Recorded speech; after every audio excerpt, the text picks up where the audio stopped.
Everyone. आज हम start करेंगे ग्रोथ एंड डेवलपमेंट का एक topic which is balanced growth strategy. तो बैलेंस्ड ग्रोथ स्ट्रैटेजी क्या कहती है, कौन कौन से इकोनॉमिस्ट इसमें इन्वॉल्व हैं और इसकी लिमिटेशंस क्या हैं और इसका मेन आइडिया क्या है। We'll study all of that in a sequence wise. ठीक है, तो हम स्टार्ट करते हैं। बैलेंस ग्रोथ स्ट्रैटेजी का क्या कहना है, इसमें सबसे पहले तो अलग अलग इकोनॉमिस्ट ने अलग अलग अपने व्यूज़ दिए हैं। ठीक है, कुछ इकोनॉमिस्ट ये बिलीव करते हैं कि ग्रोथ का मतलब क्या है, बैलेंस ग्रोथ का मतलब क्या है कि आप एक मेंटेन करके चलो बैलेंस अलग अलग सेक्टर्स में एक ही टाइम पे, simultaneous growth in all the sectors, कि आप हर एक सेक्टर में इन्वेस्टमेंट करो एक ही टाइम पे ताकि सारे सेक्टर्स जो हैं वो ग्रो कर सकें। एग्जाम्पल ले लेते हैं इसके लिए कि वो ऑथर्स क्या कहते हैं कि कैसे हर एक सेक्टर में ग्रोथ, कैसे कि अगर आप एग्रीकल्चर में भी ग्रोथ कर रहे हो तो आप इंडस्ट्री में भी सेम टाइम पे बैलेंस के साथ ग्रोथ करो। ठीक है, then there is balance between small and large scale industries के बीच में भी करो, balance between consumer goods and capital goods industry, balance between domestic and external sector. ऐसे ही हर एक टाइप की एक्टिविटीज़ के बीच में आप बैलेंस लेके चलो और हर एक सेक्टर में आप ग्रोथ करो सेम टाइम पे ताकि सारे सेक्टर्स एक पीरियड ऑफ टाइम पे ग्रो करें इकट्ठे। ठीक है, तो इन शॉर्ट अब इस सारे एग्जाम्पल से हमें क्या समझ में आया कि बैलेंस ग्रोथ का मतलब क्या है कि जब हमारे पास साइमल्टेनियस और हारमोनियस डेवलपमेंट होगी अलग अलग सेक्टर्स की एक ही टाइम पे, so that all the sectors grow together. इसको हम कैसे बोल सकते हैं, the theory of balance growth states that there should be simultaneous and harmonious development of different sectors of economy so that all the sectors grow together, सारे sectors में growth जो हो वो इकट्ठे हो। अब क्योंकि हमें बैलेंस ग्रोथ चाहिए तो उसके लिए हमें क्या चाहिए होगा, डिमांड साइड और सप्लाई साइड इक्वल हो। ये तो किसी भी चीज़ में हम करते हैं, इक्विलिब्रियम पॉइंट पे आने के लिए वी नीड कि डिमांड और सप्लाई जो है वो एक साथ एक ही लेवल पे हो। तो डिमांड और सप्लाई को एक साथ होने के लिए हमें इन्वेस्टमेंट दोनों तरफ करनी पड़ेगी। जब हम दोनों तरफ इन्वेस्टमेंट करेंगे तो उसके इंटर रिलेटेड जितने भी सेक्टर्स हैं, जैसे सप्लाई है, सप्लाई में इंटर रिलेटेड सेक्टर्स को बढ़ाएंगे तभी सप्लाई भी इंक्रीज़ होएगी। तो सप्लाई की कौन कौन से फैक्टर्स हैं कि सप्लाई साइड हमें इंक्रीज़ करनी है बैलेंस ग्रोथ के लिए, तो रॉ मटेरियल की डिमांड होगी। जैसे हमारे पास हमें सप्लाई चाहिए होगी किस चीज़ की, रॉ मटेरियल की, इलेक्ट्रिसिटी की, या फिर आपके इंटरमीडिएट गुड्स की और ट्रांसपोर्टेशन की। ऐसे जितने भी फैक्टर्स हैं उन सब की सप्लाई भी बढ़ेगी। और डिमांड साइड पे हमें किस चीज़ का प्रोविज़न चाहिए, एम्प्लॉयमेंट अपॉर्चुनिटीज़ बढ़े और उसके साथ साथ इनकम बढ़े। अगर इनकम बढ़ेगी तो ही हमारी डिमांड बढ़ेगी। तो हमें ये सारे फैक्टर्स को कंसीडर करके ये देखा कि बैलेंस ग्रोथ का मतलब क्या है कि जब तक आपके डिमांड साइड के सारे फैक्टर्स बढ़ेंगे, सप्लाई साइड के सारे फैक्टर्स बढ़ेंगे, तभी इक्विलिब्रियम आएगा। और इकोनॉमिस्ट क्या कहते हैं कि अगर आप सारे फैक्टर्स में हर एक सेक्टर में एक साथ पे एक टाइम पे ग्रोथ करोगे साइमल्टेनियसली हर एक सेक्टर में, ना कि आप किसी को सिलेक्टिवली करोगे, तभी आपकी बैलेंस ग्रोथ जो है वो अचीव हम कर पाएंगे।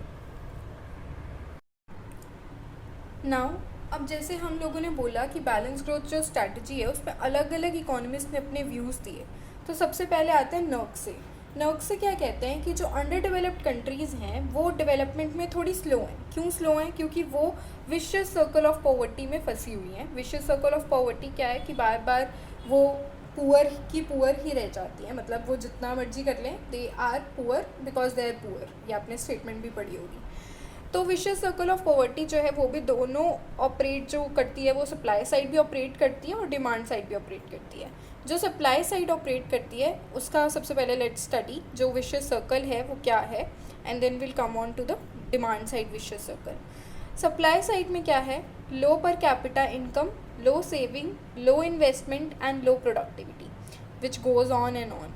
अब ये क्या कहते हैं, वो कहते हैं कि क्योंकि इकोनॉमी में लो पर कैपिटा इनकम है, क्योंकि इकोनॉमी में इनकम ही कम है, इसलिए क्या होता है, क्योंकि इनकम क्यों कम है, क्योंकि सब जो इनकम उनके पास हो रही है वो सारी स्पेंड कर देते हैं। अंडर डेवलप्ड कंट्रीज़ क्या करती हैं, जितनी इनकम मिली वही कंजम्पशन में यूज़ हो जाती है, तो उनके पास कंजम्पशन के बाद इनकम जो बचती है वो तो कम ही बची है, तो they will save what, they will save less, so there are low savings. अब क्योंकि सेविंग्स कम है तो वो इन्वेस्ट भी कम करेंगे, क्योंकि वो सारा तो इनकम जो है वो या तो कंजम्पशन पे लगा देते हैं, और जो थोड़ी बहुत बची वो उन्होंने सेव कर दी। अब सेव करने के बाद इतना तो बचता ही नहीं कि वो इन्वेस्ट कर सकें, तो वो बहुत कम इन्वेस्टमेंट है उनकी। अब क्योंकि इन्वेस्टमेंट कम है तो उनकी प्रोडक्टिविटी भी कम होएगी, वो उसको कैसे ही यूज़ अप कर पाएंगे इनकम को प्रोडक्टिविटी के लिए। अब प्रोडक्टिविटी अगेन कम होएगी तो फिर से लो पर कैपिटा इनकम जनरेट होएगी, and this circle goes on in the economy. इसलिए वो कहते हैं कि अंडर डेवलप्ड कंट्रीज़ जो हैं वो विशियस सर्कल ऑफ पॉवर्टी में ही फंसी हुई है।